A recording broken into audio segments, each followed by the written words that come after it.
energy cleaning. Number one, open up the windows. Like the last few days here have been wonderful. You know, we've had a nice breeze through. We have sunshine.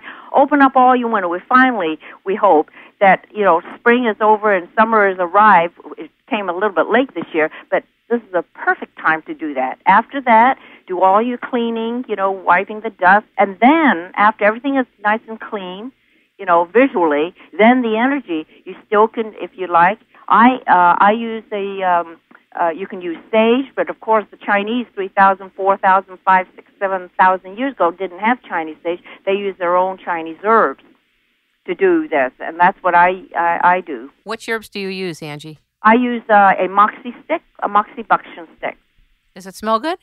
It smells like sage, but stronger, and it's used by acupuncturists. Wow, I didn't know that. Yeah, and it's like a big herbal cigar. Yeah. But there's a way to do, you know, there's a way to do it too. So you know there's blessings and there's a certain way to use it. But anyway, you can use sage, you can use incense, you can use bells. A lot of people love to use the Tibetan tingler bells. You can use a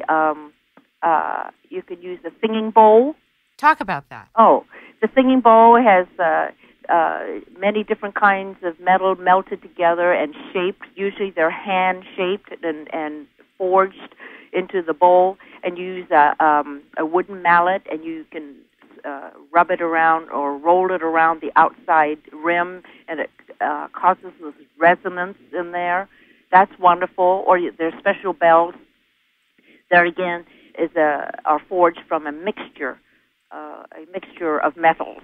I think it's like 7 different metals, all melted together, and you could use bells. You can use music. Do you pray when you prepare people's homes and or offices? I do. I say a prayer for every single one of my clients when I enter and when I leave and when I'm doing any energy cleaning. Explain what that is for those of us that don't understand what you're talking about. What is energy cleaning? Energy cleaning is what we just described. That's what I thought. Yeah. Okay. So it's basically cleaning and clearing the energy that's on everything. Now, let's go back to the one part of the conversation when you said you don't have to get rid of everything, but there's a caveat. Yes, there's a caveat. Well, the caveat, as I said, you don't have to get rid of everything. But if you bring something new into your home, the first thing, my clients come to me for different reasons. One of the reasons is say, everything was going okay in my life, and then all heck broke, all of a sudden everything turned wrong. What happened? And I want it cleaned. I want to find out what is going on. Well, there's a lot of reasons. Sometimes it doesn't have to do with Feng Shui. But the first thing I ask them is, did you bring something new into your home, a physical object, or did you meet somebody new? That's a good question. Okay? And then I try to trace it, and I try to get the client telling me about the circumstances under which they acquired this new acquaintance or the object, and how long ago and when did their trouble start. And then if there is a link, I will point it out. If there's none, there's none. But very often it is. There's people energy and there's object energy. Energy and objects. Okay, so that's the caveat. Then I would say, remember you say, your big question, and I've just done a very Chinesey thing, which was not beat around the bush, digress, and come around finally to your question. It's just people get rid of all these things that they've had. I say that if nothing has happened, nothing dramatic, I think the word is dramatic, for good or for bad, has occurred after you brought the object in, and give it a little bit of time. If you bring something in and within a week, 2 weeks, 3 months, half a year, okay, I would say half a year, 9 months, things dramatically change. I mean, big time. You got in a car accident, your mom got sick, your brother lost his job, somebody else in your family got divorced, everybody who came in touch with you, and all of a sudden, everything became toxic. I guess that's the word. Everything just went bad.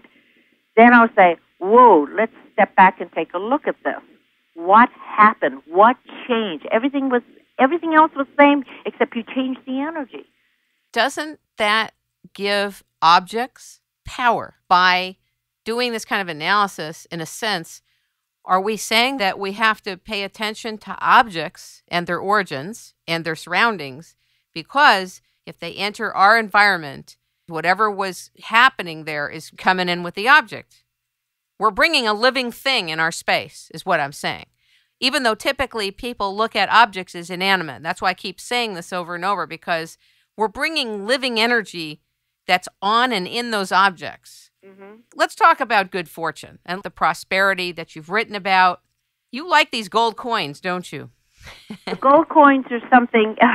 The thing about the gold coins is that you have to be careful which dynasty it came from. Talk about that. There are many dynasties of China, and some were prosperous and some were not. Some were ruled fairly and well, and others were ruled by horrible people.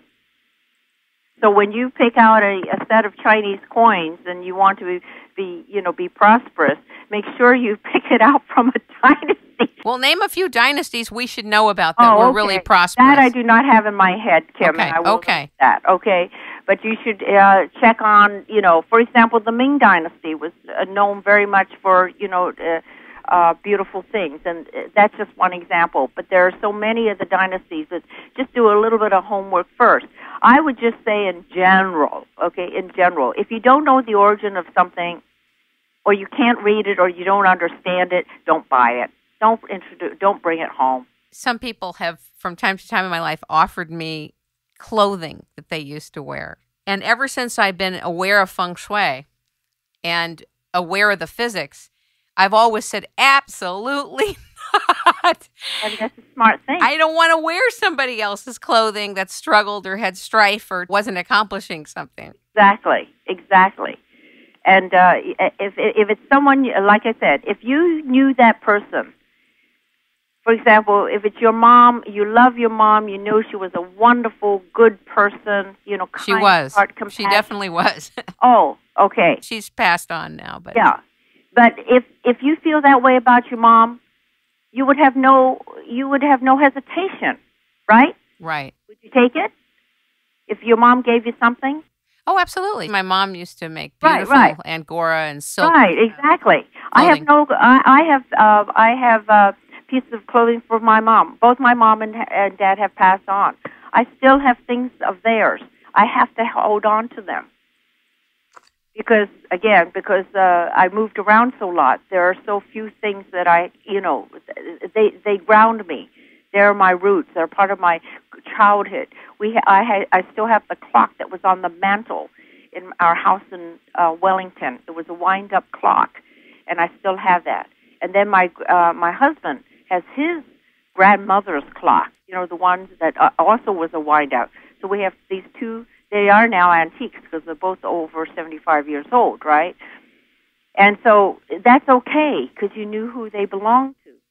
But when, we were just talking about maps and you talk about clothes, you go to Goodwill and there's, shabby chic and all this. But geez, you're really taking it. I believe that you're really taking a chance when you have some, especially anything that touches the body. Exactly. Well, all I can tell you is that I've been called superstitious about that, and I have friends that really love going to garage sales and every age, okay? Right. And I just laugh because I know they don't know what they're bringing in their homes. Let me pose a question back to you. Sure. How about, all right, someone might be listening to us now. Yes. And that's great. I hope there are a lot of people listening to us. But how about somebody who has his lucky fishing hat or his lucky jacket that he always wears to a Dodgers game or a Padres game or a Yankees game, right? Or right. Lucky. Now, to me, is that superstition? Because wait, that's all winning energy.